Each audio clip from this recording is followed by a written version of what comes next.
Hello there. Tonight, we'll journey back to the ancient world of the dinosaurs, the deadliest creatures that ever walked the earth.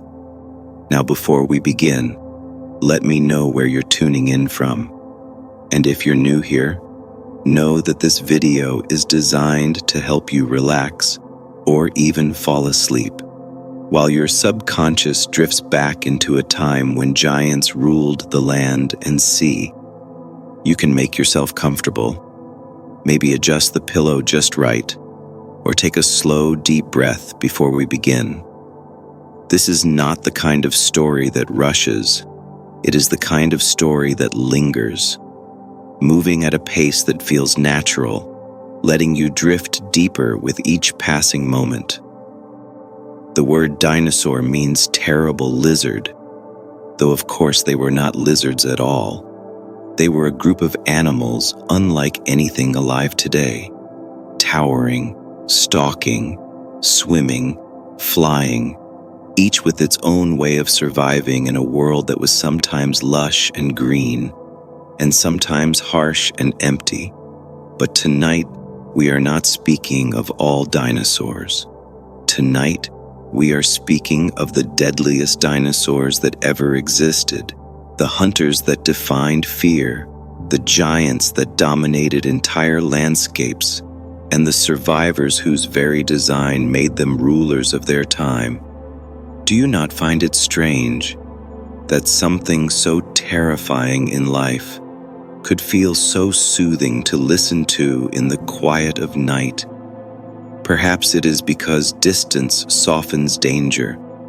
What once made prey tremble now makes us curious, safe in our own rooms, drifting to sleep while imagining creatures that would have ended us in an instant. We begin with the Tyrannosaurus rex, a name so famous that even children whisper it with awe. Tyrannosaurus means tyrant lizard king, and the name was earned. Standing over 12 meters long, with jaws powerful enough to crush bone, it was the terror of late Cretaceous North America. Its bite could snap through thick armor, and even today, scientists call it the strongest bite force ever measured on land. Picture it now, a massive shadow moving through forests of ferns and conifers, each step sinking deep into soft earth, its head turning slowly, nostrils wide, catching the scent of prey carried by the wind. And when it found what it wanted, the chase began. Yet Tyrannosaurus was not fast like a cheetah. It did not need to be.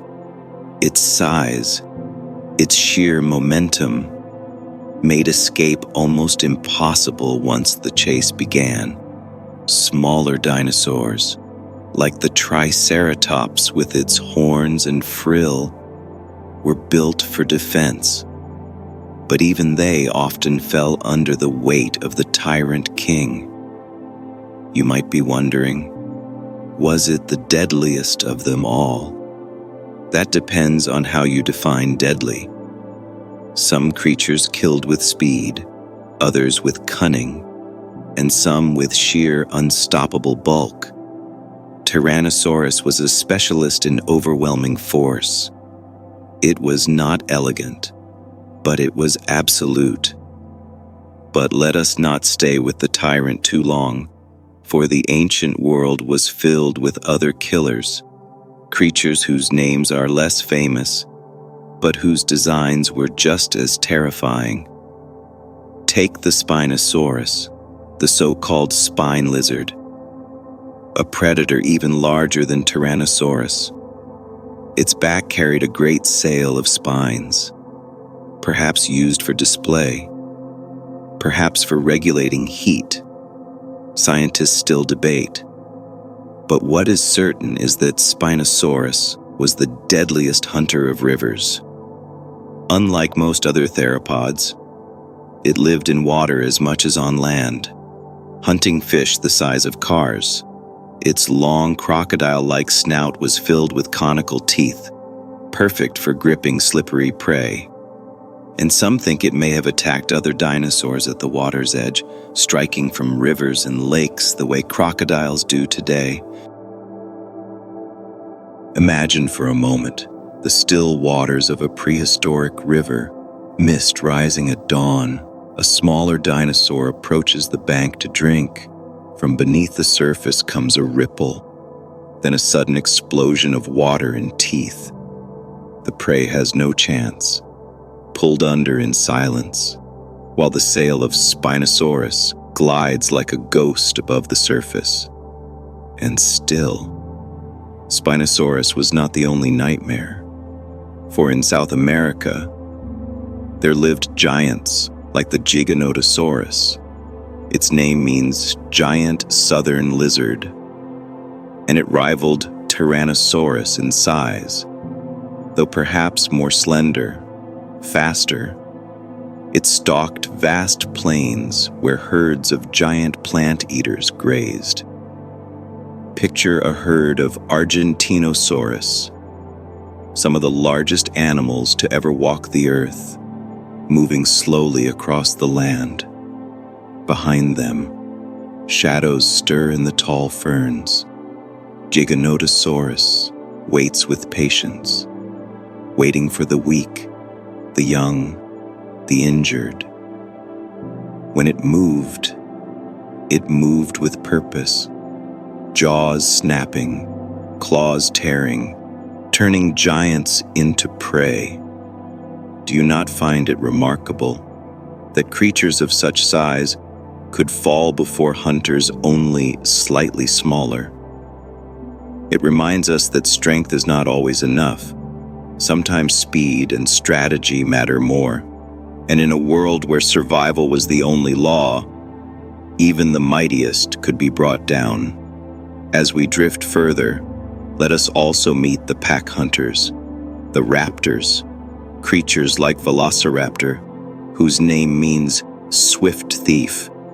In reality, they were much smaller than movies show, but still deadly. Their sickle-shaped claws were weapons made for slashing, and they hunted in numbers. Now imagine the quiet of a desert at night. Moonlight silver on sand. A small herd of dinosaurs rests, unaware. Then, shadows appear at the edges. One, then two, then many. Velociraptors circling with silence, waiting for the right moment. And when they strike, it is not one against one. It is many against one. Swift, merciless, efficient. The deadliest hunters were not always the largest. Sometimes it was the cleverness, the cooperation, the ability to use the group as a weapon that made them most dangerous of all. But still, the seas held terrors even greater.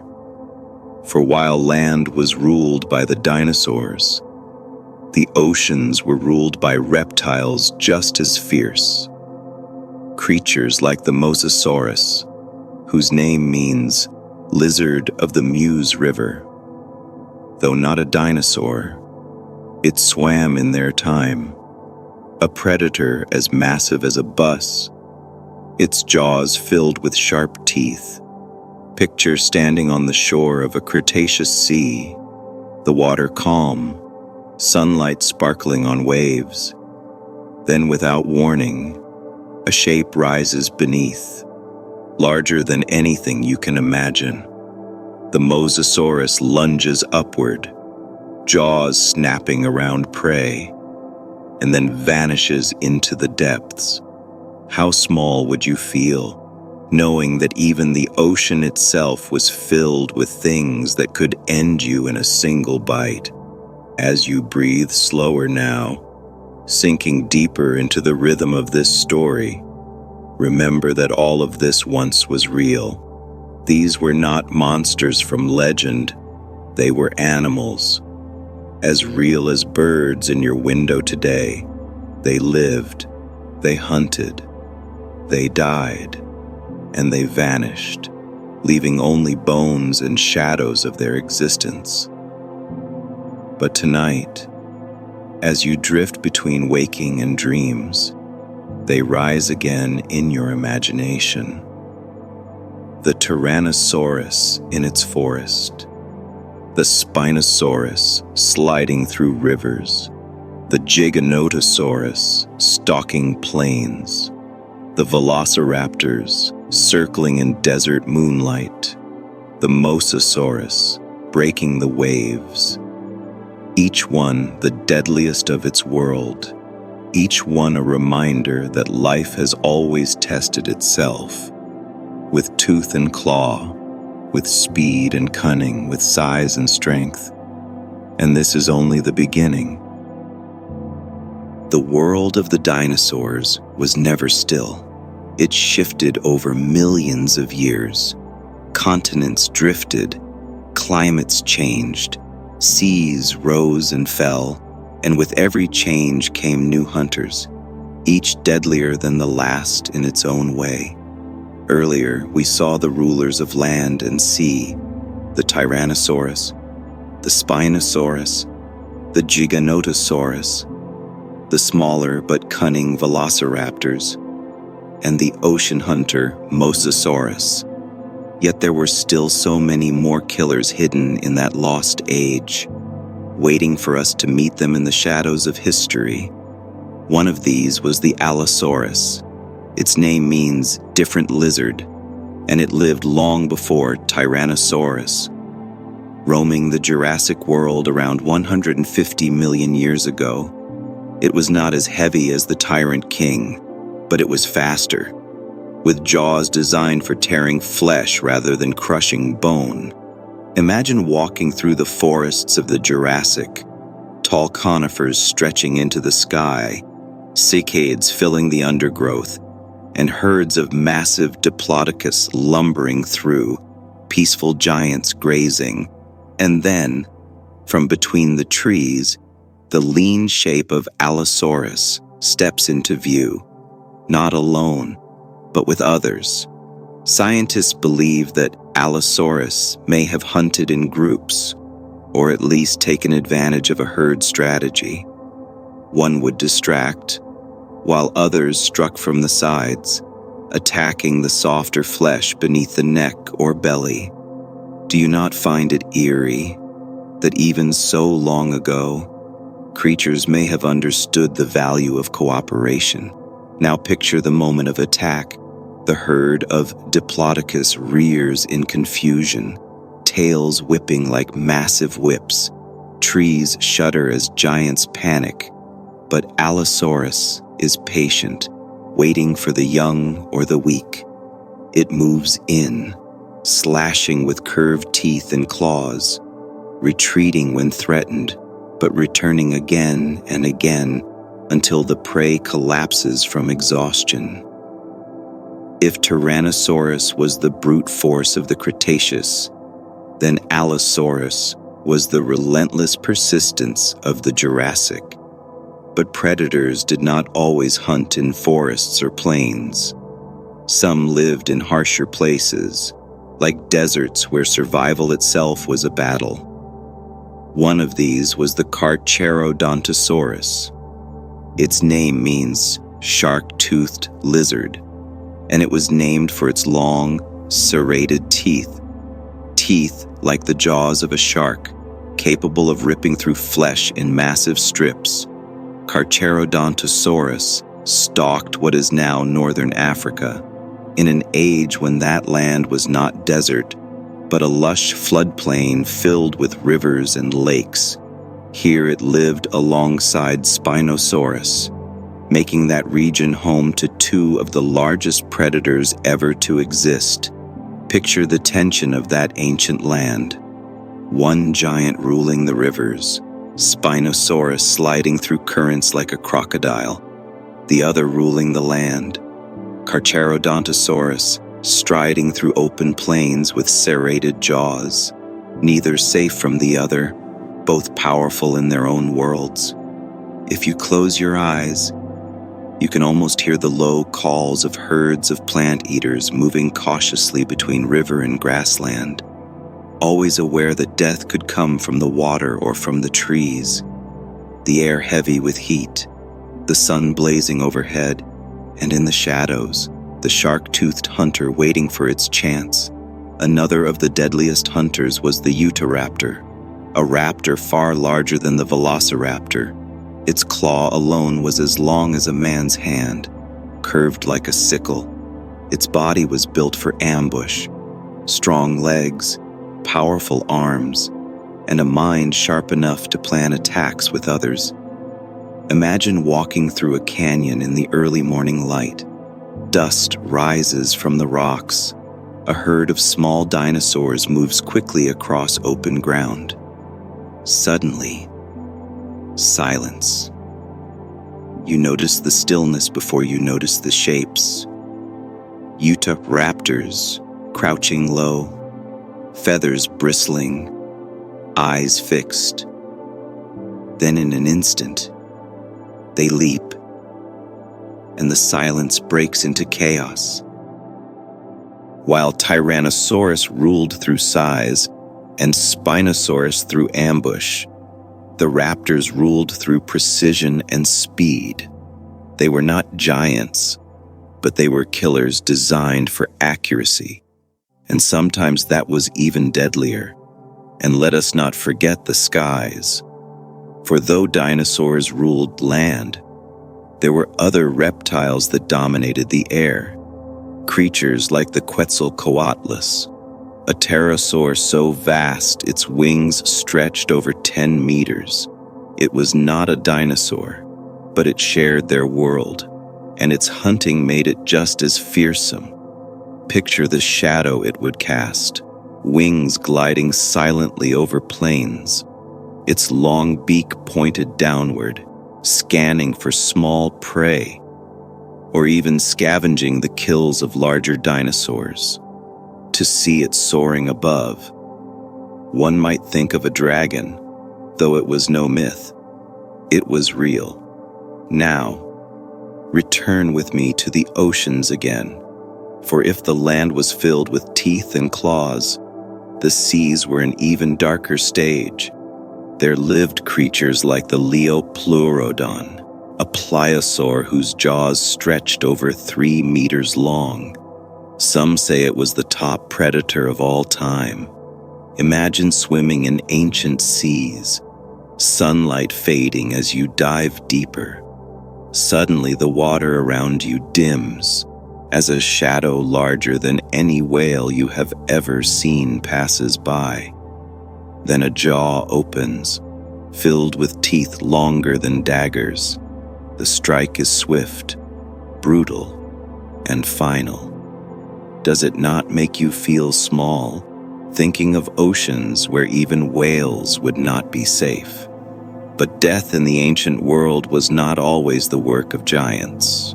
Some of the deadliest lived in the shadows of forests, in the size of wolves or smaller. One such was the Troodon, a creature whose name means wounding tooth. It was not the strongest, nor the largest, but it had one of the largest brains for its size. Some say it was among the most intelligent dinosaurs, capable of planning, learning, and adapting. Its eyes were large, good for seeing in low light, suggesting that it hunted at night. Imagine the fear of smaller creatures, knowing that in darkness, something was watching with sharp eyes and a sharper mind. The deadliest, it seems, could be measured not only in strength, but in strategy. The more you listen, the more you may notice a pattern.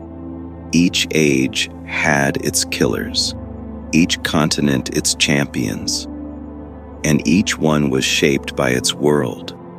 The Allosaurus in Jurassic forests, the Carcharodontosaurus and Spinosaurus in African floodplains, the Utahraptor in deserts and canyons, the Leopleurodon in dark seas, the Troodon in shadowed forests, each designed by time itself, each a reflection of survival pushed to its limit.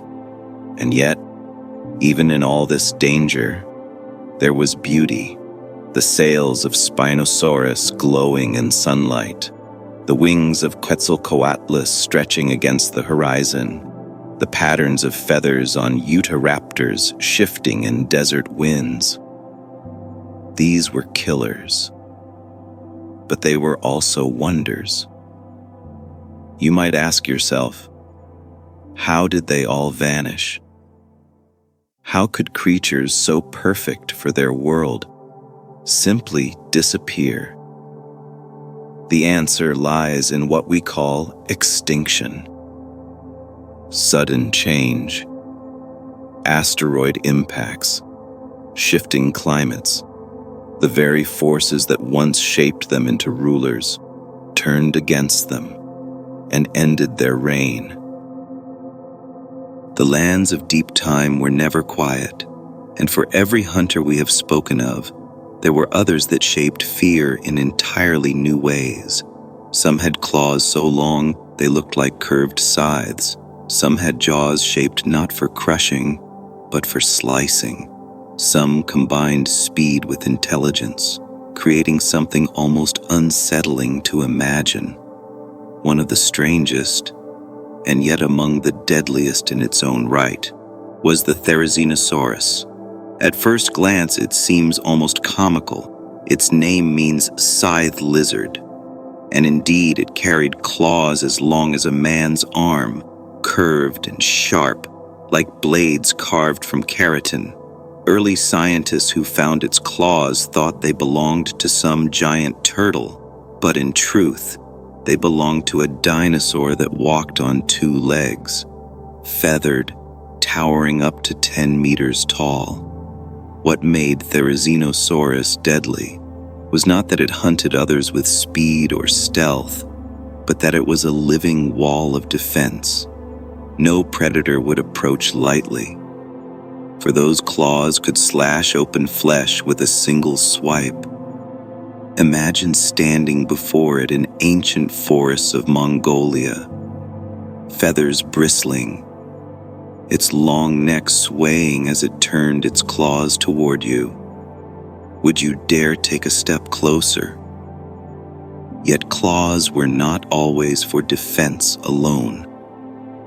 For in the case of others, claws were weapons used with precision. One of these was the Deinonychus. Its name means terrible claw, and it was the dinosaur that inspired the image of raptors in films. Unlike the smaller Velociraptor, the Deinonychus was larger, stronger, and hunted in coordinated groups. Each carried a sickle-shaped claw on its hind foot, curved like a dagger. When it struck, it did so with a leap, driving the claw into prey, holding fast while others tore at the victim. Now, picture a floodplain forest in early Cretaceous America, a herd of Tyrannosaurus, medium-sized plant eaters, graze calmly, unaware of shadows around them. From the underbrush leap the Deinonychus, claws flashing in the morning sun. They strike the herd with astonishing coordination. One leaps at the neck, another slashes at the flank, others circle to cut off escape. Within moments, the air is filled with cries, dust, and then silence. The power of the Deinonychus lay in its cooperation. It was not the biggest, not the strongest, but it understood that many moving as one can overcome what no single creature could.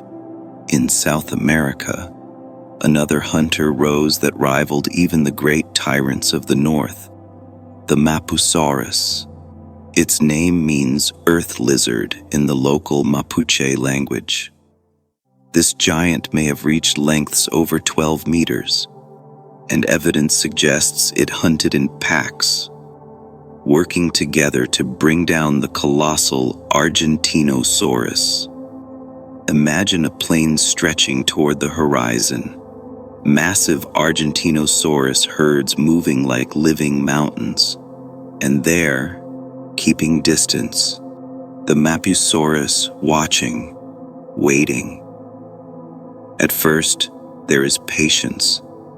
But when weakness shows, when a giant stumbles or slows, the hunters close in, surrounding, biting, slashing, again and again until a giant falls.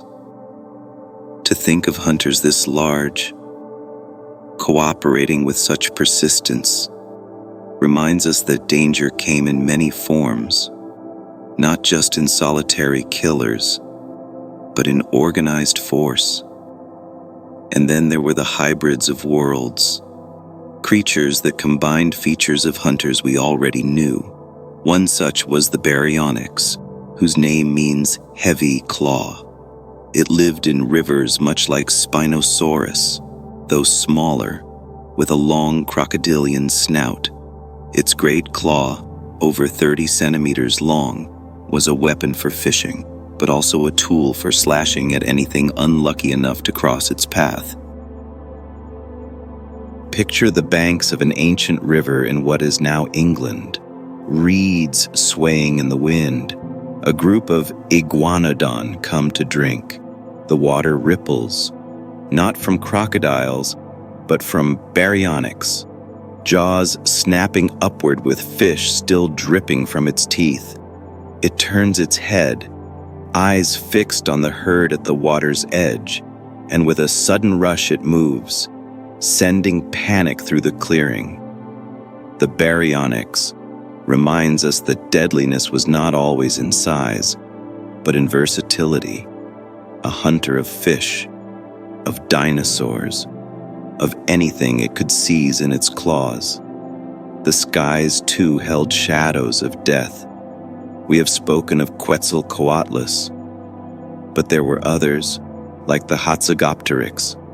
Its name means giant from Hatzeg, found in what is now Romania. Unlike many pterosaurs, it had a thick, powerful neck, allowing it to hunt larger prey than most could dream of.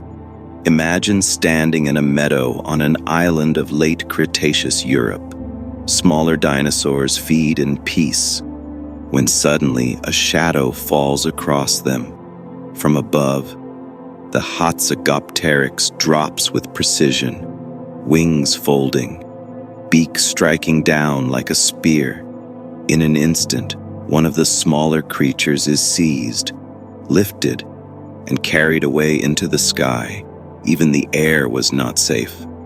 But among all these, there was one hunter whose legacy echoes louder than most, the Megaraptor, whose name means giant thief, though it was not a raptor in the traditional sense.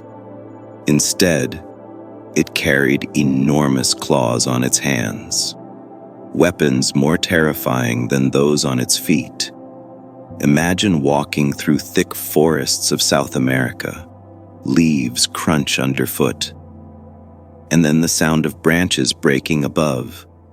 The Megaraptor emerges, claws gleaming, arms stretching wide, a predator whose very shape seems built for intimidation.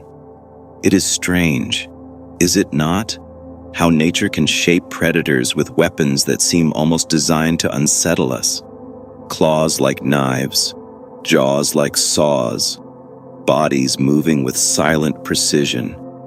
And yet, some of the most dangerous creatures of that world were not even hunters of other dinosaurs, but hunters of fish so massive that even a human imagination struggles to picture them. One of these was the Xiphactinus, a fish over 5 meters long, with sharp teeth and a body built for speed. Imagine diving into the Cretaceous seas, where Mosasaurus prowled, and among them, the Xiphactinus, streaking like a silver bullet, jaws snapping around anything smaller, leaving no escape. Even the seas held layers of predators within predators. As we move further into this ancient world, it is important to remember that deadliness is not always measured in size. Sometimes it is in persistence, sometimes in cunning, sometimes in sheer unpredictability. Think of the Troodon once more, sharp-eyed, clever, perhaps one of the most intelligent dinosaurs ever. Its brain, relative to its body, larger than most, giving its senses an awareness far beyond others. Hunting at night, planning attacks, waiting in silence until the moment was right. Would you not agree that intelligence itself can be the deadliest weapon of all? Now close your eyes for a moment. Picture yourself walking through that ancient world, shadows moving between trees, water rippling at the river's edge, wings darkening the sky above, and footsteps behind you heavier than anything you have ever known, each sound a reminder that you are surrounded by predators, some large, some small, but all shaped for survival in ways almost unimaginable. It is here that we leave ourselves, in the company of giants, in the midst of hunters whose very names still carry echoes of power. There is something haunting about the lesser-known hunters of prehistory. They do not often appear in films or children's books, yet their designs were every bit as deadly as the giants we already know, sometimes even more disturbing, because they show us that nature's imagination is not limited to claws and teeth alone. One such creature was the Carnotaurus. Its name means meat-eating bull, and it carried horns above its eyes like some strange mixture of reptile and mammal. Unlike Tyrannosaurus with its massive jaws, Carnotaurus had a shorter skull, narrow, filled with sharp teeth made for slicing. Its arms were tiny, even smaller than those of Tyrannosaurus, yet its legs were built for speed. Imagine the dusty plains of late Cretaceous South America, the ground shimmering with heat, small herds of dinosaurs moving cautiously under the glare of the sun. Suddenly, a blur of motion cuts across the landscape. The Carnotaurus races forward, its horns lowered, jaws snapping side to side, striking prey with terrifying agility. There was an oddness to it, a predator that looked almost alien to our eyes, and perhaps that is what makes it so fascinating. Deadliness was not only in strength, but in being something unexpected. Another strange hunter was the Giganotosaurus, found in what is now Madagascar. Its skull was short and deep, with thick bone at the top, a single knob of horn above its eyes. But what made it infamous was its behavior, for evidence suggests that Giganotosaurus may have practiced cannibalism. Imagine the dense tropical forests of that ancient island, filled with calls of birds, insects buzzing, and somewhere within the trees, a Giganotosaurus stalking. Not only prey from other species, but perhaps even members of its own kind. It is a chilling thought that the greatest threat to a Giganotosaurus might have been another Giganotosaurus. Do you not feel a certain unease hearing that even among such predators, the line between hunter and hunted could blur? Then there was the Cryolophosaurus, sometimes called the Elvisaurus, because of the crest on its head that looked like a swept-back pompadour. Yet despite the playful nickname, it was a deadly predator of early Jurassic Antarctica. Yes, Antarctica, long before it was frozen, when forests still grew there under milder climates. Picture that strange landscape, low light stretching long shadows, conifer trees stretching against the horizon, and across the snow-dusted ground moves Cryolophosaurus, crest gleaming, jaws snapping at smaller prey that dared to wander too far. The thought of dinosaurs in icy lands unsettles our picture of their world, but they lived everywhere, adapting even to extremes. Not all deadliness comes from size or claws. Sometimes it comes from sheer persistence. The Dilophosaurus, with its double crests, was not as large as some hunters. Yet it may have been one of the first major predators of its age. It lived in a time when ecosystems were still shifting, and it ruled by being versatile, taking whatever it could find, scavenging, hunting, never wasting opportunity. Imagine dawn on a muddy floodplain, mist rising from shallow streams. A carcass lies half submerged in water, and from the trees steps Dilophosaurus, its double crest outlined in pale light. It lowers its head, teeth tearing, while smaller scavengers watch from a safe distance, knowing better than to approach too soon. The strange forms continue with the Suchomimus, whose name means crocodile mimic. Like Spinosaurus, it carried a long snout filled with conical teeth, built for fish, but it was more lightly built, faster on land, and perhaps deadlier in ambush. Picture standing on a riverbank, reeds swaying as warm breezes stir. Suddenly the water breaks as Suchomimus lunges upward with fish in its jaws, water spraying across its scaled hide. Its teeth gleam in sunlight, and its claws rake against stone as it pulls itself free. This was not a giant like Spinosaurus, but a nimble, restless hunter. And then, far smaller but equally unsettling, was the Troodon we have already touched upon. But consider it once more, for its deadliness did not lie in muscle, but in mind. Some paleontologists once imagined, if it had not gone extinct, perhaps it might have evolved into something frighteningly intelligent.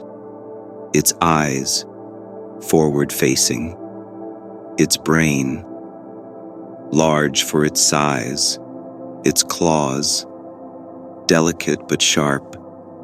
Imagine a night forest, stars glittering above, the hush of leaves in darkness, and there, two reflective eyes watching silently, calculating, waiting. If deadliness can be measured in potential, Troodon holds a place among the greatest. In the far reaches of ancient deserts, another strange predator ruled, the Deltadromeus, whose name means Delta Runner. It was not the largest, but it was built for speed. Long legs, slender body, muscles honed for the chase. Picture an open floodplain drying under a hot sun, a herd of smaller dinosaurs scattering as a shape streaks across the sand. Deltadromeus closing the distance, its shadow racing beside it, teeth bared, claws reaching. This was not brute force. This was death delivered by sheer, relentless speed. And then, there were giants whose design was so unusual that even now they inspire awe. Consider the Tyrannosaurus again, its claws sweeping like farming scythes, Or the Giganotosaurus, a feathered giant from Mongolia, towering over men, with a beak sharp enough to shear through bone. Imagine that towering bird-like shape, feathers bristling in desert wind, its shadow stretching across dunes. The Giganotosaurus lowering its head, beak opening wide, wings flaring as though to intimidate. It was as much a display as a weapon, a creature that blurred the line between bird and beast. In lands now covered by the Atlantic, another predator stalked, the Utahraptor. Its name means dawn tyrant, for it was one of the early relatives of the later Tyrannosaurus. Smaller, but carrying the same deadly design in miniature. Picture coastal forests of early Cretaceous England, the air heavy with salt and pine. Utahraptor slips through undergrowth with a hunter's patience, its eyes narrow, its tail balancing each step. This was the beginning of a dynasty, a hint of the terror that would one day become the tyrant king itself. And deep in the swamps of Africa, another predator lurked, the Rugops. Its name means wrinkle face. Its skull was lined with grooves and pits, perhaps for blood vessels, perhaps for display. Though not the largest, it was a scavenger and hunter combined, surviving by taking what it could, even from carcasses left by greater killers like Spinosaurus. Imagine the heavy stench of death rising from a floodplain kill, Rugops moving incautiously, head bobbing, eyes wary of larger hunters that might return. Its jaws close on flesh, pulling free what remains. Deadliness here was not in glory, but in persistence, in surviving where others had already feasted. Do you not feel, as you listen to these names, that the variety itself was a weapon, each form an experiment of survival? Claws for slashing, horns for battering, wings for striking, speed for chasing, minds for planning, each one a reminder that death comes in many shapes. And all the while, the earth itself shifted, seas swallowing land, mountains rising, forests turning to deserts, each change bringing forth new hunters and taking away old ones. The list of deadly dinosaurs does not end. It flows endlessly through time. For every Carnotaurus with its bullhorns, there was a Majungasaurus with its bone-knob skull. For every Cryolophosaurus strutting across frozen forests, there was a Suchomimus gliding through rivers. For every Giganotosaurus towering like a feathered nightmare, there was an Utahraptor learning the ways of tyranny. The world was filled with death, but also with design. Each creature crafted by the slow, patient hand of evolution, each one deadly in its own stage. The march of dinosaurs through time shows us that there was never a single way to be deadly. Different ages, different lands, each produced its own unique rulers, and the variety of forms is so vast that even now we continue to uncover names unknown just a generation ago. Take the Acrocanthosaurus, whose name means high-spined lizard. It walked the floodplains of North America in the early Cretaceous, and its tall neural spines gave it a distinctive sail-like back. Perhaps the sail helped regulate heat. Perhaps it was a display to rivals. But whatever its use, it gave the predator a profile that made it impossible to mistake.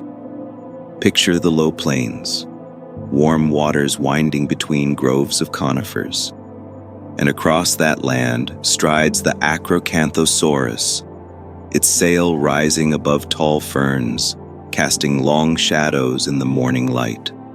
Herds scatter before it, for the shape itself was enough to stir fear. Its jaws closed not with the bone-crushing strength of Tyrannosaurus, but with slicing precision, tearing prey apart with shearing force.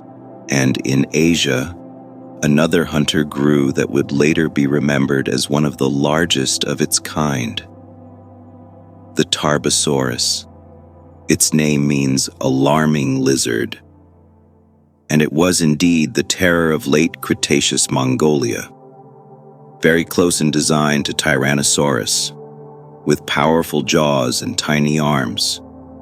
It filled the same role in its world as the tyrant king did in North America.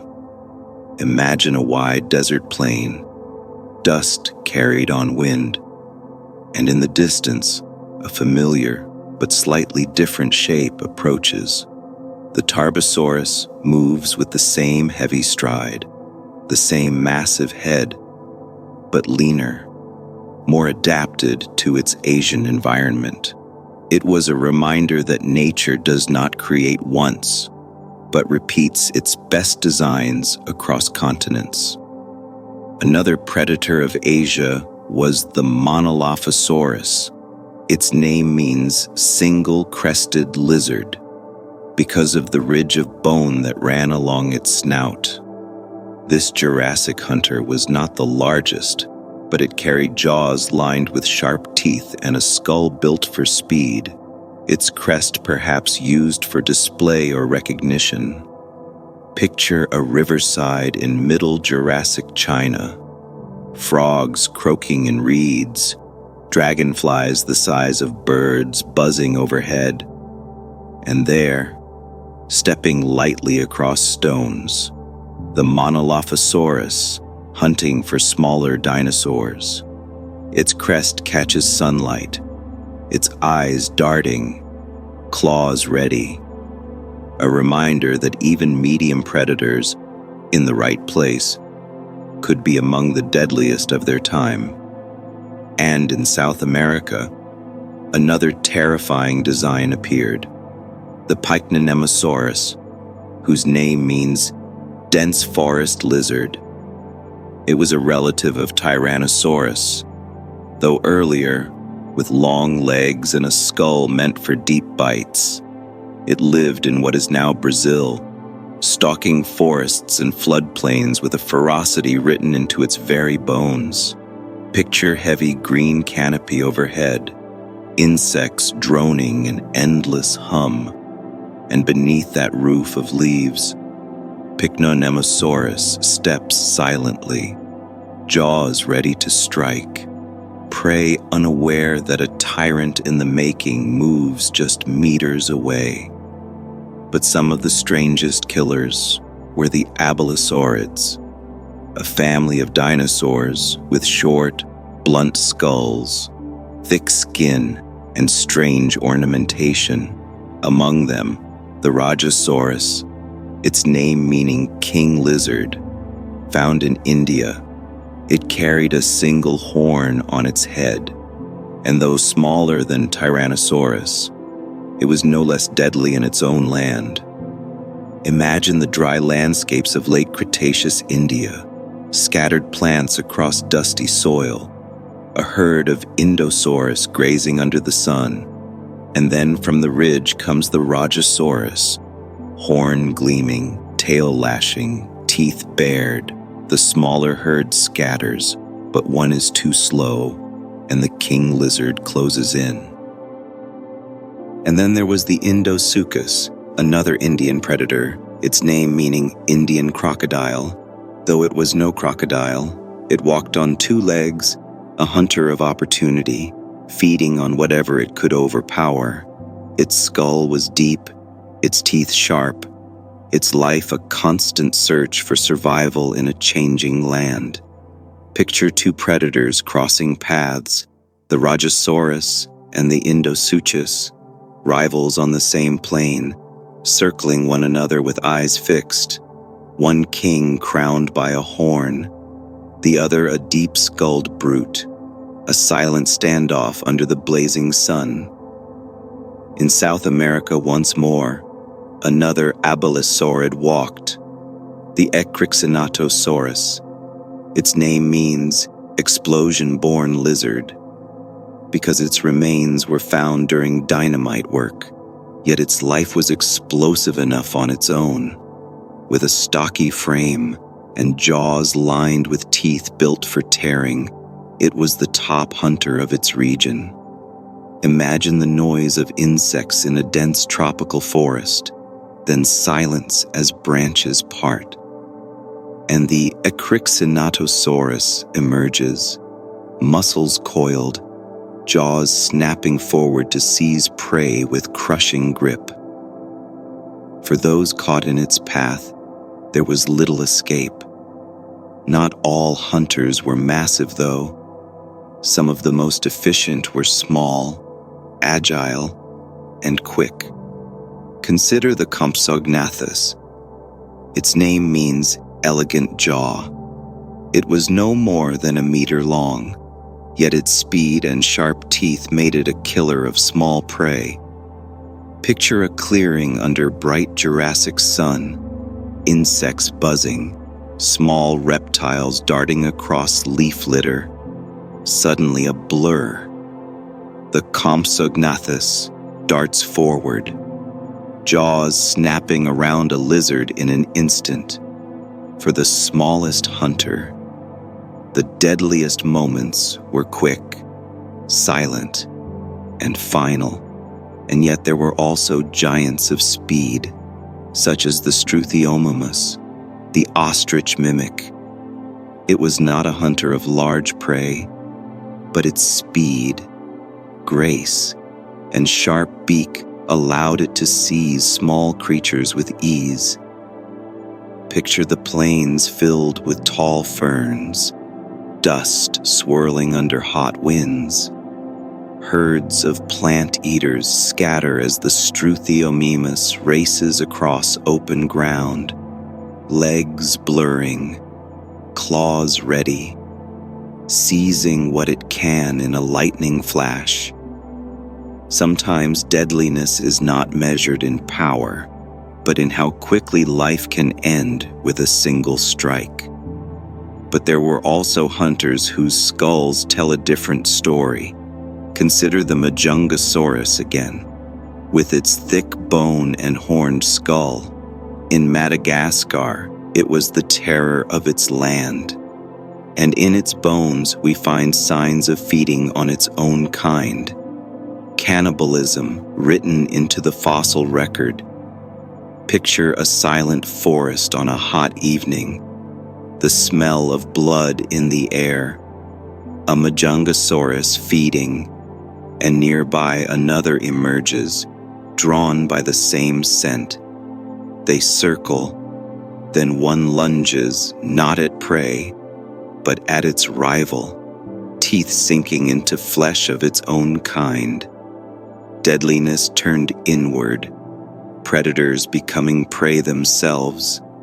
Then there was the Neovenator, its name meaning new hunter, from early Cretaceous England, with long legs, a light frame, and jaws filled with sharp teeth. It was fast, efficient, and deadly in the chase. Picture rolling hills covered with conifers, mist rising from rivers, herds of iguanodonts grazing peacefully until the Neovenator bursts from the trees, speed carrying it forward like a living storm, claws tearing, prey scattering in panic, the new hunter proving itself in every strike. And among the strangest of all was the Tyrannosaurus once more, its scythe-like claws extending over a meter long. Imagine standing before it in dim forest light, claws lifted high, feathers shifting with each breath. Few predators would dare face it, for one strike could end a life. These names, these shadows, each adds another shape to the endless gallery of prehistoric killers. And as you listen, it becomes clear. that no age of the dinosaurs without its rulers. There is a certain wonder in speaking the names of predators that most people have never heard, names buried in journals, whispered in museums, yet each one was once the deadliest thing alive in its corner of the world. Consider the Megalosaurus. Its name means great lizard, and though it may sound familiar, it was the first dinosaur ever described by science. In its time, though, during the Middle Jurassic of Europe, it was a hunter unlike anything that had walked before. Imagine dense woodlands cut by rivers, ferns carpeting the ground and moving through them, the Megalosaurus stalking prey with heavy strides, its skull lined with long teeth, sharp and curved, its eyes fixed, its body shifting quietly between trunks.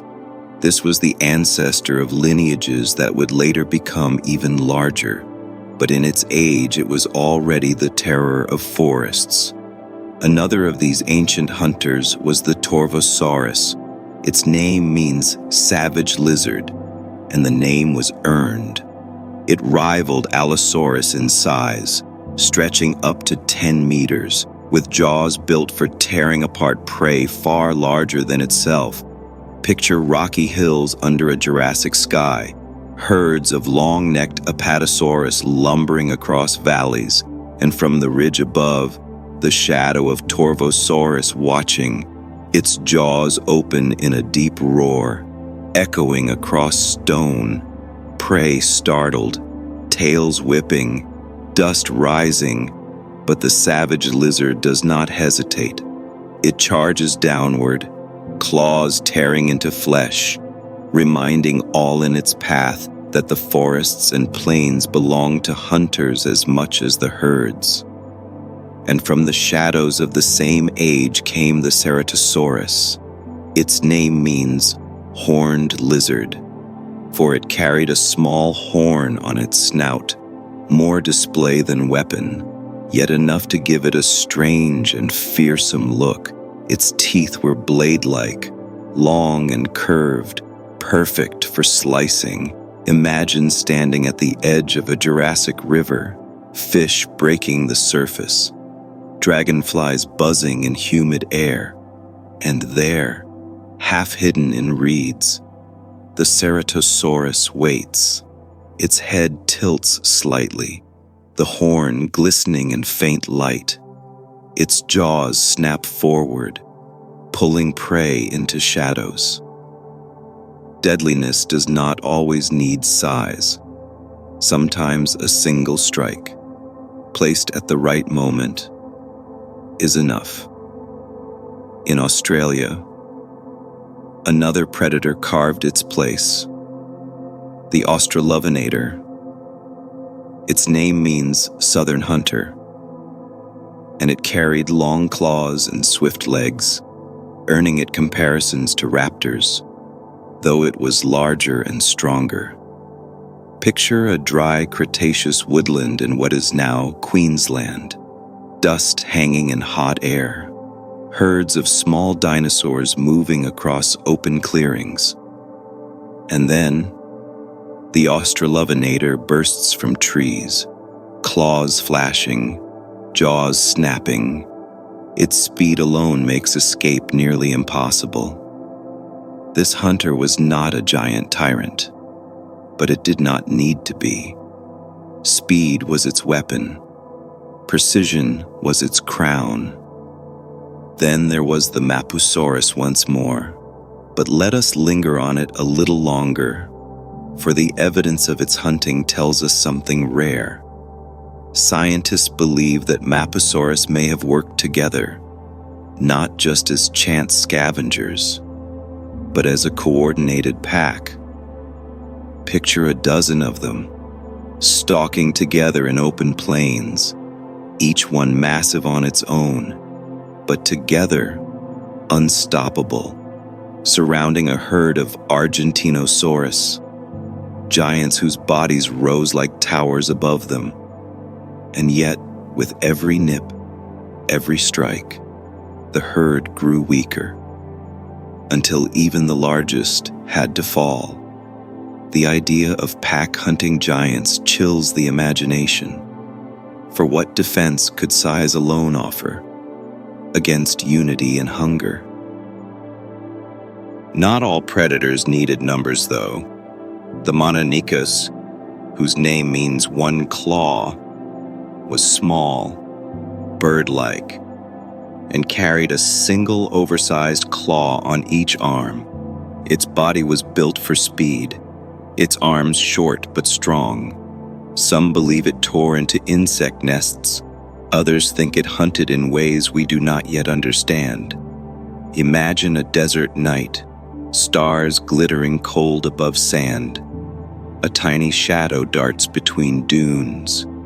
The Mononychus digging with its single claw, pulling prey from hidden places. Its eyes flash in moonlight. Its movements quick, efficient, precise. A reminder that even the smallest, in their own way, were deadly. The world of dinosaurs was also home to strange hybrids of form, like the Ornitholestes, whose name means bird robber.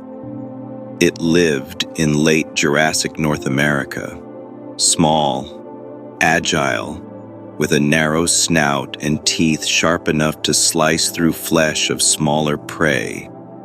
Picture it weaving between tree trunks, tail balancing each step, eyes sharp, jaws snapping around an unwary lizard or small dinosaur. It was not the largest, but in its forests it was quick death for anything too small to fight back. And then came the Afrovenator. Its name means African hunter. It lived in Niger during the early Cretaceous. Its body long and lean, its skull narrow, its teeth long, slicing like knives. Picture the African floodplains filled with herds of sauropods, vast bodies stretching toward horizon, and there, darting among them, the Afrovenator, seizing the young, chasing the weak, a hunter perfectly tuned to its world. Another strange predator was the Concavenator. Its name means humpbacked hunter because of the strange high spines on its back, forming a small hump or sail. Its forearms carried quill knobs, evidence that it may have worn primitive feathers. Imagine the rocky hills of Spain during the early Cretaceous, the Concavenator standing against pale sky, its hump rising above shoulders, a crest of quills lining its arms, its shape unlike any other predator, making it both alien and terrifying. When it moved, prey scattered not only from its teeth, but from its very strangeness. Even stranger was the Cryolophosaurus again, the Elvisaurus. Let us not forget the image of a crest sweeping backward like frozen fire. In Antarctic forests, long before they froze, this hunter stalked, using its bright crest perhaps to attract mates or to frighten rivals. Deadly, yet marked by beauty. And in North America, another hunter rose known as the Dryptosaurus. Its name means tearing lizard. It was one of the earliest tyrannosaur relatives, still carrying long arms with large claws, unlike its later cousin, Tyrannosaurus. Picture a Cretaceous woodland, the calls of birds echoing in canopy. The Dryptosaurus, stepping from shadows, claws reaching, jaws snapping, one of the first tyrants, not yet perfected, but already deadly enough to inspire fear in every living thing around it. In Argentina, another predator waited, the Alcosaurus. Its name means lizard from Uca Mahuevo, and like many abelisaurids, It carried strange proportions, with short arms, a deep skull, and ornamented bones. Imagine volcanic plains, ash drifting in hot wind, and across them strides the Allosaurus, hunting with sudden bursts of speed, jaws clamping down with crushing force. Its arms were small, yet its bite was enough to bring down prey quickly. The strange forms never ended. The Giganotosaurus with its cannibal ways, the Carcharodontosaurus with bull horns, the Ceratosaurus with snout horn, each of them showing that deadliness could wear many masks. But still, the rulers of each time shared the same essence: sharp teeth, sharp claws, quick reflexes, and an instinct honed only for survival. In Asia again, there was the Yangchuanosaurus. Its name means lizard from Yangchuan. It lived in the late Jurassic of China, with a body similar to Allosaurus, though slightly heavier. It carried a crest above its eyes and teeth designed for ripping prey apart.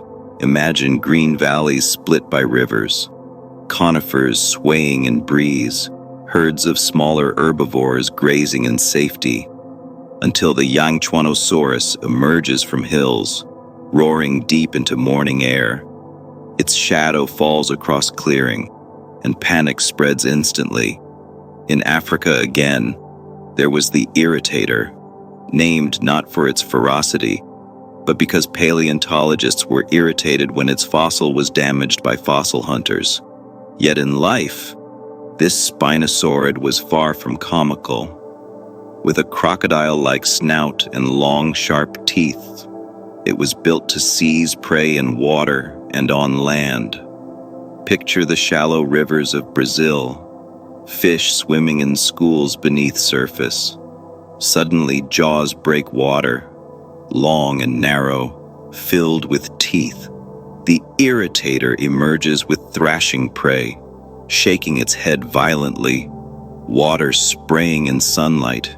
Even a misnamed dinosaur could be deadly enough to rule its world. And finally, let us remember the Alliaramus, a smaller cousin of Tarbosaurus, its skull lined with bony bumps, making it look almost dragon-like. It was not as large, but it was fast, agile, and dangerous for smaller prey.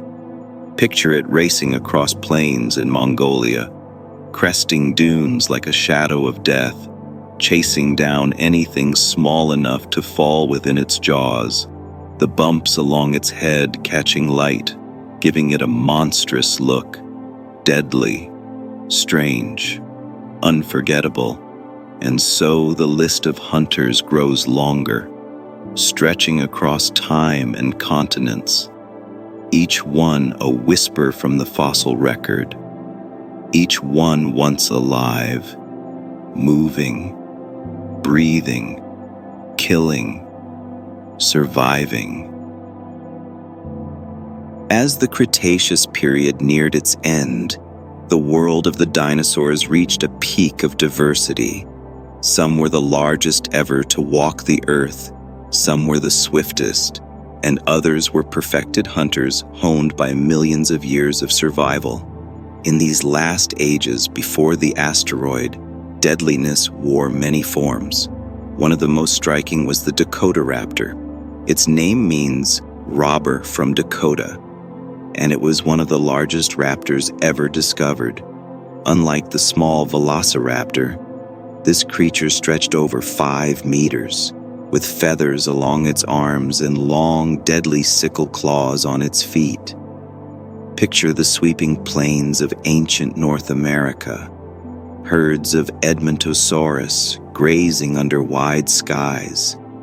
From the grasses come swift shadows, Dakotaraptors moving as one, claws raised, feathers bristling, their speed overwhelming, their strikes perfectly timed.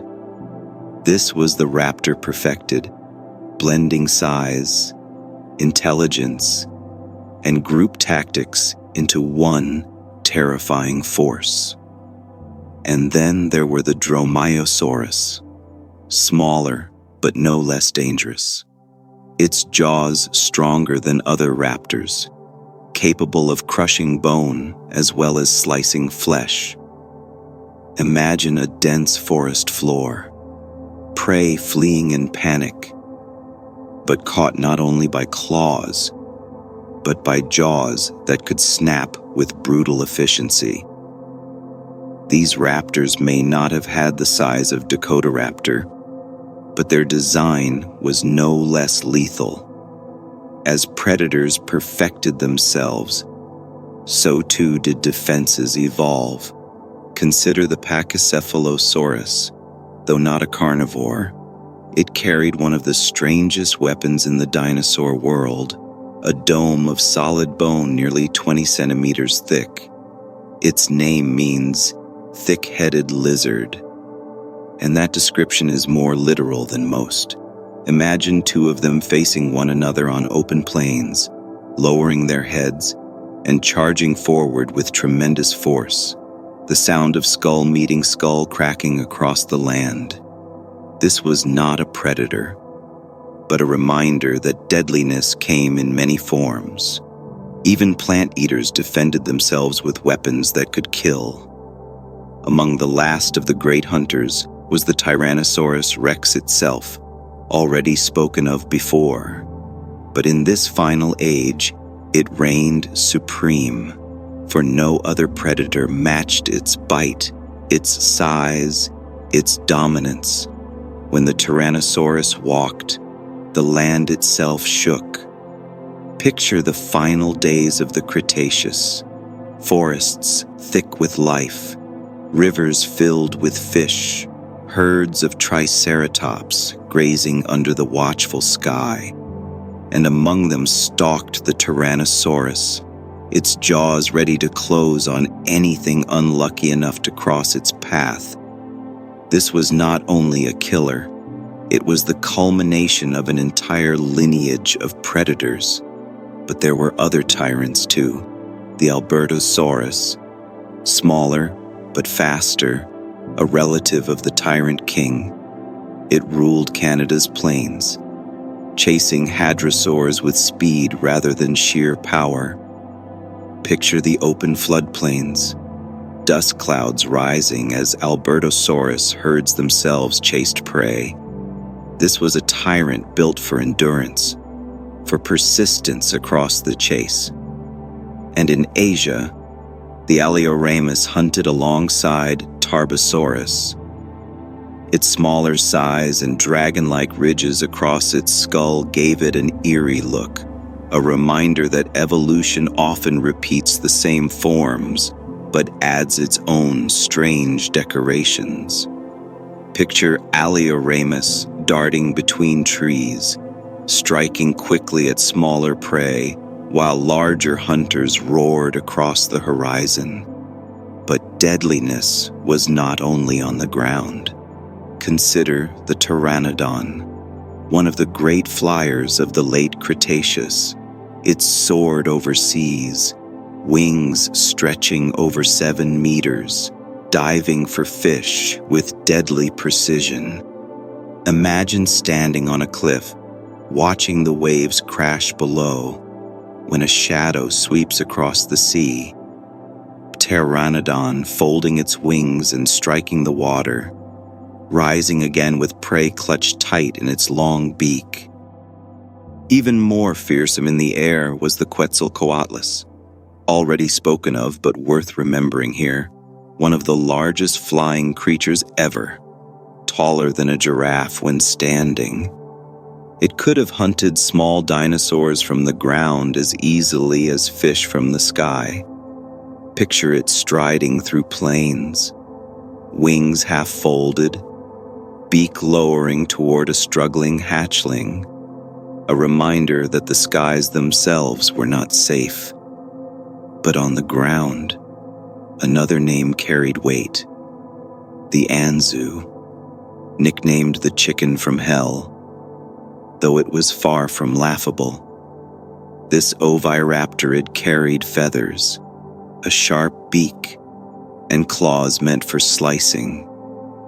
Imagine it darting across the Cretaceous plains, feathers catching sunlight, claws glinting as it struck at smaller prey or defended its territory. Its nickname may sound playful, but to smaller creatures it was death itself. In the deep forests of South America lived the Scorpiovanator. Its name means scorpion hunter, and it belonged to the abelosaurid family with deep skulls and strange ornamentation. Its jaws strong, its body powerful. It was a terror in its own land. Imagine creeping through dense jungle, when from the shadows a massive head emerges, skin textured with bumps and ridges, jaws snapping forward in sudden violence. And from Madagascar, the Majungasaurus once more showed that even at the end of the Cretaceous, predators fed on predators. Its bones tell us of cannibalism, of jaws biting into their own kind. Picture the silence of a hot afternoon, one Majungasaurus feeding on another, the ultimate expression of hunger. In Europe, there was the Robdodon, not a predator, but a plant-eater with sharp teeth and speed enough to escape many hunters. Yet when cornered, it fought back, jaws snapping with force that could wound attackers. Sometimes even the prey had to become deadly to survive. Back in North America, among the last hunters was the Troodon, sharp-eyed and clever, hunting at night in forests lit only by starlight. Imagine walking through silence, hearing only the soft rustle of leaves, and then eyes staring back at you from the dark. Troodon watching, patient, calculating. The deadliest weapons here were not claws or teeth, but thought itself. And as the end drew closer, all of these creatures still thrived. Dakotaraptor, stalking herds. Tyrannosaurus, ruling with unmatched strength. Triceratops, lowering its horns to defend itself. Anzu, racing across plains with feathers catching the wind. They did not know what was coming. The asteroid was still far above in the sky, unseen, unknown. But even in their final days, they were deadly. Perfect in their roles, rulers of their landscapes, predators and prey locked in a cycle as old as life itself. The deadliest dinosaurs that ever existed were not simply killers. They were designs shaped by time, by chance, by survival. From raptors with their claws, to tyrants with their crushing jaws, to plant eaters with skulls like weapons. Each one showed that deadliness is not a single shape, but many. And here, at the twilight of their reign, the world was filled with them.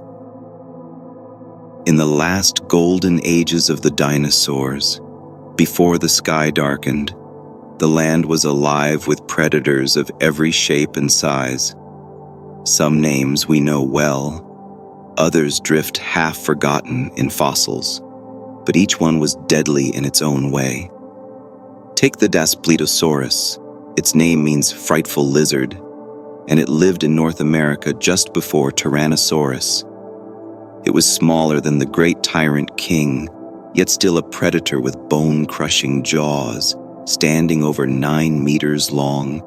It hunted hadrosaurs and ceratopsians, the ancestors of Triceratops. Picture a swampy plain, herds of Centrosaurus grazing near the water's edge. Suddenly the silence breaks with a deep roar, The Spinosaurus charges from trees, muscles rippling, tail lashing. Its teeth clamp around the neck of its prey, and in seconds the struggle is over. In its world, the frightful lizard was absolute. Close to its time walked the Gorgosaurus. Its name means dreadful lizard, another tyrannosaurid that ruled Canada. With long legs and lighter build than Tyrannosaurus, it was faster, capable of running down herds of duck-billed dinosaurs. Imagine the pounding of hooves across mudflats, the Edmontosaurus sprinting in panic. Behind them, the Gorgosaurus in pursuit, step after step closing the distance, jaws snapping shut with terrible precision. Prey could run, but dread followed, and few ever escaped. In Mongolia, the deserts were home to strange killers. Among them, the Velociraptor, smaller than often imagined, but no less dangerous. Its name means swift thief, and it carried the iconic sickle claw, sharp and curved, a weapon of precision. Picture the Gobi Desert under blazing sun, sand whipping across dunes. A small protoceratops crouches near a shrub, unaware of danger. From behind a dune leaps the Velociraptor, claws extended, jaws snapping. In seconds, predator and prey tumble into violent struggle, locked in a fight recorded forever in stone. For paleontologists have found them, fossilized mid-battle, predator and prey locked together for eternity. But not all hunters relied on claws alone. Some had arms built like weapons. Consider the Tyrannosaurus once more, towering with claws longer than swords, a herbivore that could defend itself with a single swing. Yet among its family came others, strange and sharp, blending traits of predator and plant eater alike. One of these was the Falcarius. Its name means sickle maker, and it walked the boundary between meat eater and plant eater. Yet its claws were sharp, curved like blades, reminding us that deadliness sometimes lingers even as diets change. In South America, another strange predator evolved, the Abelisaurus. Its name means Abel's lizard, after the paleontologist who found it. It carried the thick skull and deep jaws of its family, built for power rather than elegance. Imagine volcanic ash drifting across a hot plain, herds of small sauropods moving slowly through haze. The Abelisaurus steps forward, short arms pressed tight to its body, jaws opening wide, and with a swift strike, it takes down prey with brute force. From Argentina too came the Giganotosaurus once more, and alongside it, relatives like the Tyrannosaurus, whose name means tyrant titan. It stretched nearly 13 meters, one of the largest hunters ever to live, its body massive, its jaws carrying teeth sharp enough to slice through bone and muscle alike. Picture endless plains dotted with ferns, herds of Argentinosaurus towering over landscape. But even they look uneasy as shadows move at horizon. The Tyrannosaurus approaches, heavier than most trucks, claws flexing, eyes fixed on the weakest among giants. When it strikes, the ground shakes, and even mountains of flesh must fall. Across continents, the designs repeated: large skulls, sharp teeth, long tails, heavy legs. Yet each species carried its own detail: a horn, a crest, a sail, or spines that made it unique in its age. One such was the Acrocanthosaurus again, with spines rising high along its back, casting strange outlines in light. Another was the Concavinator with its strange hump, a display perhaps, or a warning. Then the Cryolophosaurus with its crest like a frozen wave. In each case, deadliness was wrapped in ornament, a killer, yet also a creature marked by beauty. But some killers left behind only fragments, and in those fragments we imagine their deadliness. Consider the Ciots Micororum, its name borrowed from a mythological man-eating monster found in Utah. It was one of the last giant allosaur relatives before tyrannosaurs rose to power. Picture a canyon cut by rivers, herds of iguanodonts grazing in peace, and from shadow strides the Ciots, heavy jaws lined with serrated teeth, claws gripping stone as it moves closer. For a moment the canyon stills, then panic erupts as the predator charges. In North America, too, lived the Appalachiosaurus, its name tied to the Appalachia region.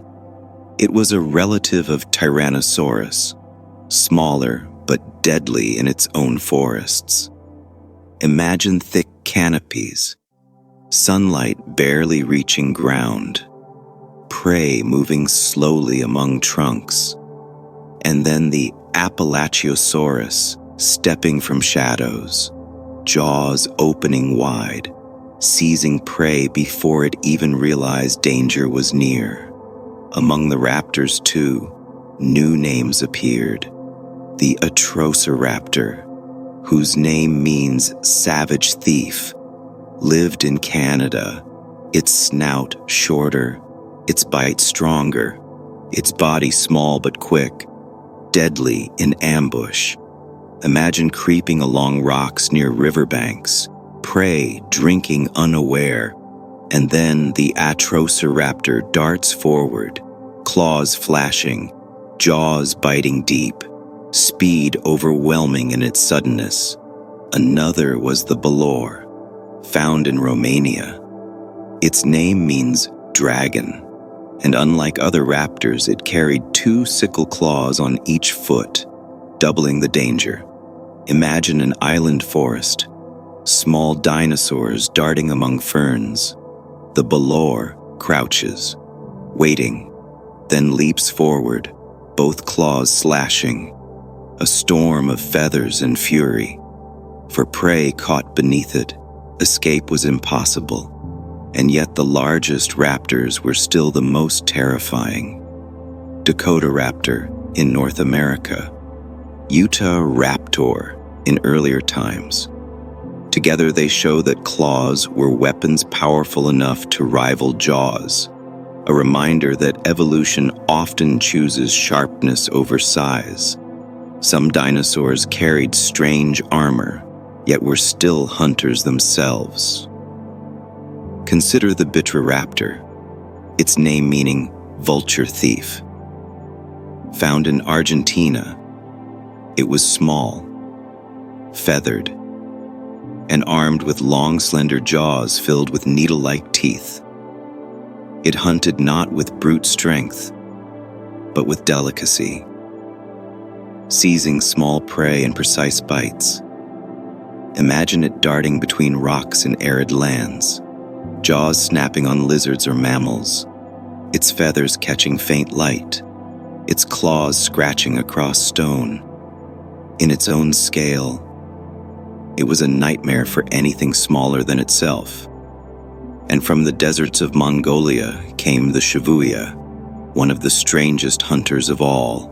Its arms were short but powerful, ending in a single strong claw. Its eyes massive, adapted for hunting at night. Its hearing among the best of any dinosaur. Picture moonlight across dunes, silence broken only by shifting sand. The Shuvuya emerges from shadows, its eyes glowing faint, its ears catching every movement. It digs quickly, pulling prey from burrows with its claw, swift, merciless, efficient, deadliness measured in silence and patience. The story of deadly dinosaurs was not bound to one continent. Every corner of the earth carried its own rulers, shaped by its climate, by its prey, by the landscapes that defined survival. To wander in imagination across these ancient worlds is to see that deadliness had many faces. In Asia, there was the Utahraptor. Its name means feathered tyrant, and it was one of the largest known dinosaurs to carry a full coat of feathers. Stretching 9 meters long, with jaws lined with sharp teeth, it shows us that even giants wore feathers when the climate demanded warmth. Picture the cold forests of early Cretaceous China, snow lying across branches, wind rattling through conifers, and there, moving silently through frost, the Utahraptor steps with feathers bristling against the cold. Its jaws close on prey with the same finality as its cousin Tyrannosaurus. But its body tells us that kings too had to wear winter cloaks. Not far in time or place walked the Raptor. Its name means Chinese thief. Though it was no petty robber, it stretched over 7 meters, an apex predator of late Jurassic Asia. Its skull long, its teeth sharp and curved, designed for slicing rather than crushing. Picture the valleys of Jurassic China, rivers winding through lush greenery, herds of sauropods passing slowly between trees, and from the shadows, the Raptor charges, claws digging into soft soil, jaws striking again and again until prey stumbles. This thief was no stealthy bandit. It was an assassin of giants. Across Europe, another predator ruled. The Allosaurus had spread far beyond North America, and its relatives stalked forests and plains under skies filled with dragonflies as large as hawks. But Europe also carried smaller killers, nimble, swift, built for speed among tangled landscapes. Among them, the Utahraptor. Its name means well-curved vertebra, and though not as famous as its cousins, it lived along the shores of Jurassic Europe, a semi-aquatic predator. Picture a tidal flat as the sea retreats, fish wriggling in shallow pools, seabirds circling overhead, and then the Utahraptor strides forward, jaws snapping down on stranded prey, taking advantage of water's rhythm to feed with ease. Deadliness here was not strength, but timing, the patience to wait for the tide. Another European predator was the Neovenator, the new hunter, discovered on the Isle of Wight. It lived during the early Cretaceous, and at 10 meters, it was a formidable top predator. Picture chalky cliffs under bright sun, waves breaking against shore, herds of iguanodonts grazing across open meadows. From the edge of a forest bursts the Neovenator, legs pounding, tail whipping behind, teeth gleaming as it closes distance, the new hunter proving itself with every strike. Far to the north, in the polar regions, dinosaurs adapted to strange cycles of light and dark, months of daylight followed by months of twilight. Here lived hunters like the Nanoxaurus. Its name means polar bear lizard, a smaller cousin of Tyrannosaurus that thrived in the cold of ancient Alaska. Picture a land where snow lay deep, where herds of hadrosaurs huddled together for warmth. From behind ice-laden pines steps the Nanooksaurus, feathers puffed against the cold, jaws opening in the dim light of an endless night. Even at the edge of the world, tyrants ruled, and still further south, the Antarctic lands held their own killers, like the Cryolophosaurus we have met before, a hunter that proves dinosaurs were not only creatures of warm jungles, but of icy forests, of shifting seasons where survival meant adapting to extremes. Back in Asia, the deserts of Mongolia produced their own strange killers, among them the Utahraptor, whose name means egg thief, though it was likely misunderstood. For while some may have eaten eggs, it also hunted smaller prey, using its beak like a shearing blade. Picture the sandy flats of the Gobi Desert, a clutch of eggs lying in shallow nest, and near them, the Oviraptor crouched, feathers bristling in dry wind, jaws snapping at lizards or insects. Its nickname as Thief may have misled, but its beak was still a weapon, sharp and merciless. Even stranger was the Giganotosaurus, the largest of its family, towering as high as 5 meters, covered in feathers, with a sharp beak and long legs for speed. Picture it racing across open desert, wings flaring, beak opening wide in threat, chasing smaller creatures with terrifying speed. The ground shakes under its stride, and prey scatter in panic before the feathered giant. Deadly not in teeth, but in the crushing beak and powerful claws it carried. In South America, the family of strange hunters grew larger still. The Scorpiovenator, the scorpion hunter, with its knobby skull and deep jaws, its face covered in rough ridges, making it look monstrous even to rivals. Picture thick forests steaming in midday heat, prey rustling in underbrush, and from shadows emerges the Scorpiovenator, its skull jagged, its eyes piercing, its jaws snap shut, silencing prey instantly. Its very shape was built to inspire fear. Another from the same land was the Elocalesia, its name meaning flesh lizard, an abelisaurid smaller than its cousins, but still a predator not to be ignored. Picture it weaving through low shrubs, its movement swift, its bite sudden. Even smaller hunters could end life in a heartbeat. In Madagascar, the Majungasaurus held its throne, but even among its bones, we see something darker. Bite marks from its own kind, suggesting cannibalism was common.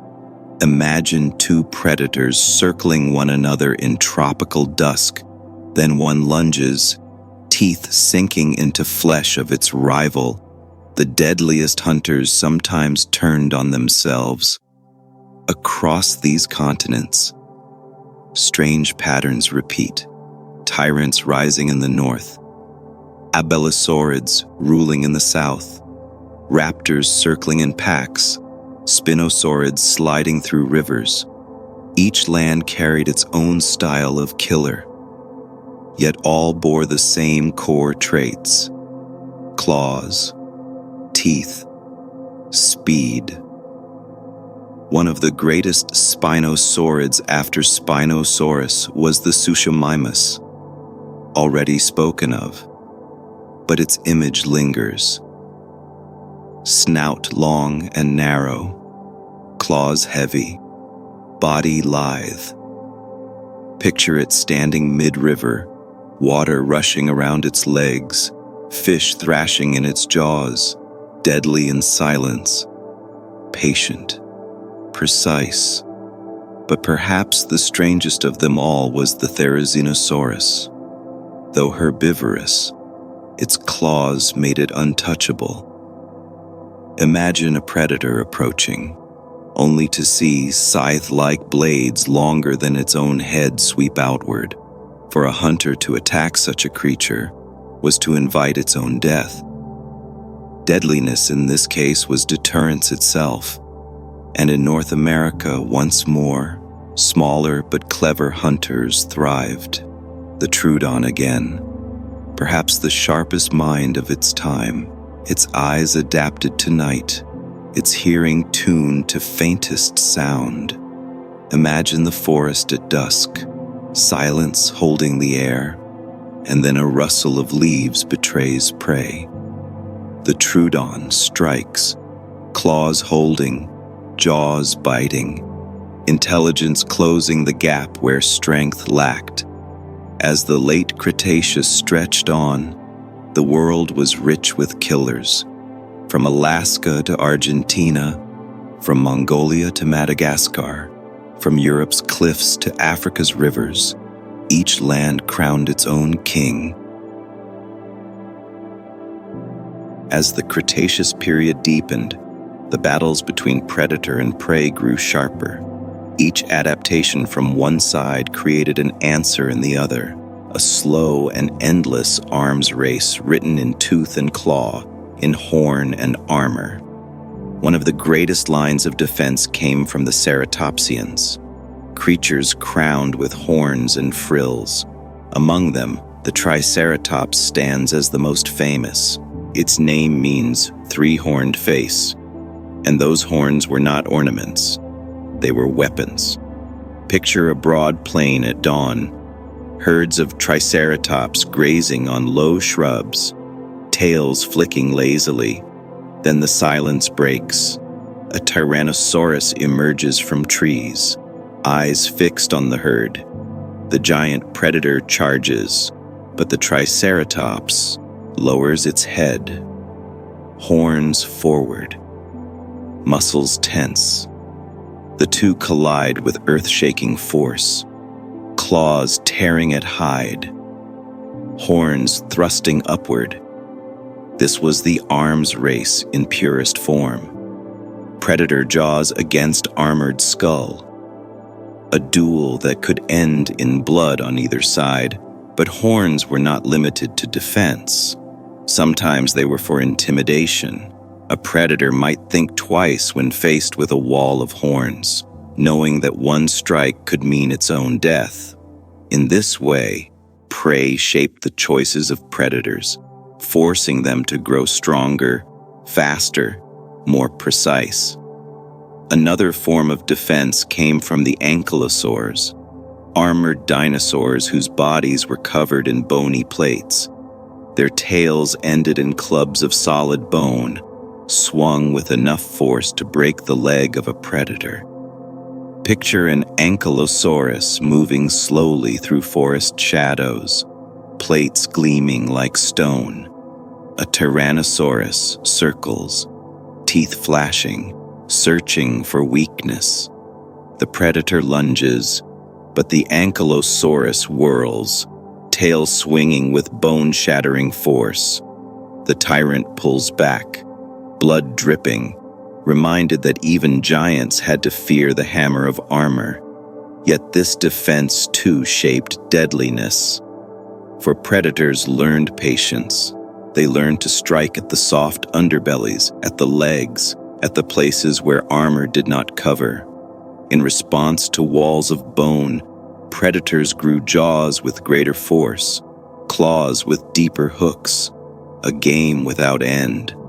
Among the duck-billed hadrosaurs, defense was in numbers. They were fast, agile, and lived in massive herds.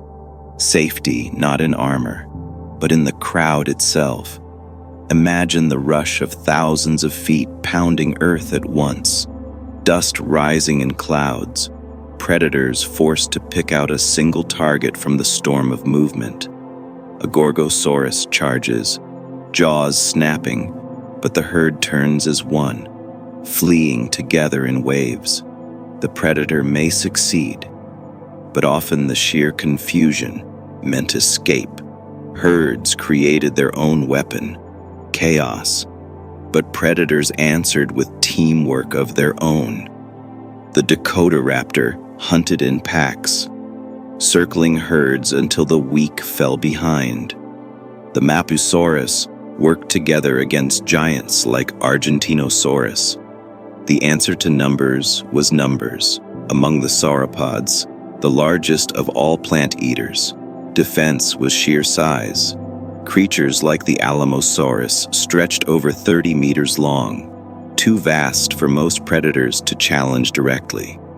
Picture a herd of Alamosaurus moving across Texas plains, necks sweeping above trees. Their tails alone were whips, striking with enough force to break bone. Few predators dared to attack, and those that did had to face not one giant, but many. Herding together, the sauropods created a living fortress, and yet predators adapted even here. They struck at the young, the old, the weak. They harried herds until exhaustion created an opening, for even mountains can fall if hunger is patient enough. Defense took other shapes too. Camouflage, speed, burrowing. Some dinosaurs relied on hiding rather than fighting. Small feathered hunters like the Troodon could also vanish when larger predators appeared, blending into forests, waiting until the danger passed. In answer, predators sharpened their senses, eyes growing keener, noses more sensitive to the faintest scent. Consider the Tyrannosaurus once more. Claws that could slice open any predator.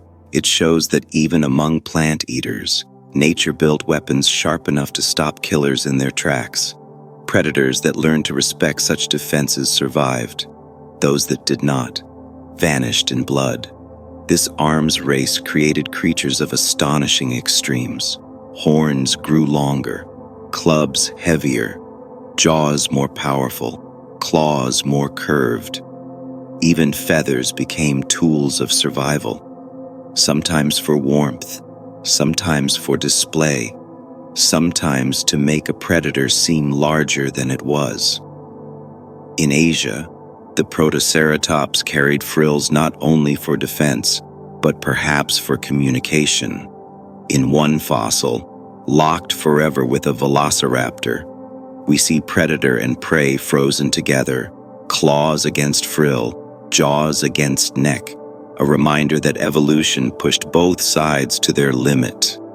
In South America, armor thickened on the backs of the ankylosaurs, while abelisaurids developed deep skulls built for battering strikes.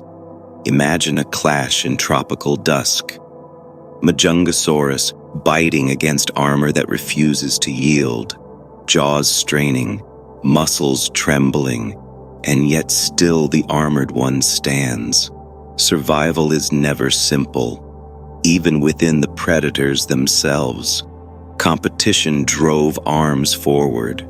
Two tyrannosaurs might clash over territory, jaws snapping, tails whipping. Each strike not only against prey, but against rivals. The winners passed on strength, the losers vanished. In this way, the arms race was not only between predator and prey, but within the predators themselves. Imagine standing on a hill overlooking a Cretaceous valley. Herds of horned dinosaurs move slowly across the plain. Armored ankylosaurs graze near rivers. Long-necked sauropods sway above the tree line, and among them, hidden in shadows, predators circle, tyrants, raptors, abelisaurids. each one sharpening against the defenses of the other. The beauty of this world lies in its balance. No predator so strong it could not fail. No prey so defended it could not fall. The arms race was endless, and because of it, both sides reached extremes we still struggle to imagine. The horns of Triceratops, the club of Ankylosaurus, the speed of Edmontosaurus herds, the jaws of Tyrannosaurus, the claws of Dakotaraptor, the sails of Spinosaurus, each one a chapter of war written not in malice, but in the simple need to survive. And as the Cretaceous stretched toward its end, the arms race did not slow. It only sharpened further. Horns grew wider, jaws grew stronger, claws curved sharper, every detail carved by millions of years of struggle. To walk in such a world would be to feel the weight of danger everywhere, to hear the footsteps of predators echo through forests, to see horns rise like spears across plains, to feel the ground shake as herds stampeded together. A world balanced forever between life and death. And though these creatures are gone, their bones whisper the story still, an endless duel of defense and attack, of prey and predator locked in the oldest struggle, a struggle that would only end when the skies themselves betrayed them. In the last days of the dinosaurs, the world was at its sharpest edge, every predator perfected, every prey armed with the strongest defenses. The arms race had reached its peak, and the land shook beneath the weight of giants. One of the most iconic duels was between the Tyrannosaurus and the Triceratops. Predator and prey locked in eternal opposition. One carried jaws with the greatest bite force the earth had ever seen. The other bore horns like spears and a shield of bone across its neck. Picture the plains of late Cretaceous North America. The air heavy with heat, insects humming. A herd of Triceratops moves slowly through ferns, grazing, tails flicking in rhythm. From the edge of a forest, a shadow emerges. The Tyrannosaurus, eyes fixed, each step deliberate. The herd senses it, tension rippling through muscles. The predator charges, and one Triceratops lowers its head to meet it. The clash is thunder, teeth against horn, jaws against frill. Dust rises in clouds, claws rake against hide, horns thrust upward in desperate defense. Some battles ended in triumph for the tyrant, others in gory defeat beneath piercing horns. For millions of years, this duel repeated across the plains, one of the greatest rivalries of all time. Another famous struggle is preserved forever in stone, the Velociraptor against the Protoceratops. In the sands of Mongolia, they died locked together, predator claw embedded in prey, prey jaws locked on predator's arm. They fell as a sandstorm buried them alive, preserving their final fight for eternity. Picture the desert sun scorching the Gobi, dunes shifting under hot wind. A Velociraptor lunges at a Protoceratops, claw flashing. The Protoceratops resists, jaws clamping down on the raptor's arm, neither yielding, both struggling until sudden storm overtakes them. Sand swallows them whole, and millions of years later we find them as they fell. A frozen story of survival turned to silence. The end of the Cretaceous was filled with such duels. Gorgosaurus against hadrosaurs, Ankylosaurus swinging its clubbed tail against Albertosaurus, Dakotaraptor surrounding herds of Edmontosaurus. Everywhere, predator and prey locked in balance, each victory temporary, each defeat final. But then, the balance shifted, not from evolution, not from the arms of prey or predator, but from the sky itself. It began with a light, a rock from space, larger than mountains, hurtling toward Earth faster than sound itself. It entered the atmosphere, burning, bright enough to turn night into day. For a moment, the world paused. Picture the Yucatan Peninsula 66 million years ago. Skies clear, seas calm, and then the asteroid strikes. A flash brighter than the sun. The ground erupts in waves of fire. Forests ignite in an instant. Shock waves flatten everything for hundreds of miles. The oceans surge, tsunamis racing outward to swallow coasts. Winds faster than storms scream across continents. And then, the firestorms begin. Lightning ignites forests across the world. Ash and smoke rise into the sky. For the dinosaurs that survived the first moments, the next days became worse. The skies filled with dust, the sun hidden, darkness falling over Earth. Temperatures dropped, plants withered, herds starved, and predators soon followed. Imagine the last Tyrannosaurus wandering through a silent forest, ribs showing from hunger, roaring into emptiness with no answer. Or the last Triceratops collapsing under its own weight, no food left to graze. Or the last Velociraptor chasing shadows through dunes that no longer offered prey. The deadliest dinosaurs, rulers of their worlds, undone not by rivals, but by the sky itself. In time, silence fell. The great predators vanished. The horns, the sails, the claws, the jaws, all gone. Only bones remained, buried beneath stone and soil, waiting for discovery millions of years later. Yet life itself did not end. From the ashes came new survivors, small mammals scurrying through shadows, birds, the last living dinosaurs, flapping into skies cleared of giants. The reign of reptiles ended, and the age of mammals began. Do you not find it humbling that the deadliest creatures ever to live could be ended in a single moment by a force they could never fight? It is a reminder that no matter how powerful, survival is never guaranteed. And now, as you listen in the quiet of your own room, their story becomes softer.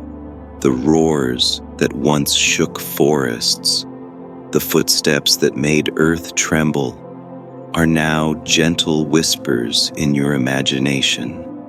Shadows moving across your thoughts as you drift towards sleep. The Tyrannosaurus, the Triceratops, the Velociraptor, the Spinosaurus, the Giganotosaurus. All the names that once meant death now carry only fascination. They are safe now, locked in the distance of time, where they cannot harm, only soothe. Close your eyes and picture a world long gone, where predators stalked and prey fought back, where horns clashed with teeth, where claws sliced against armor.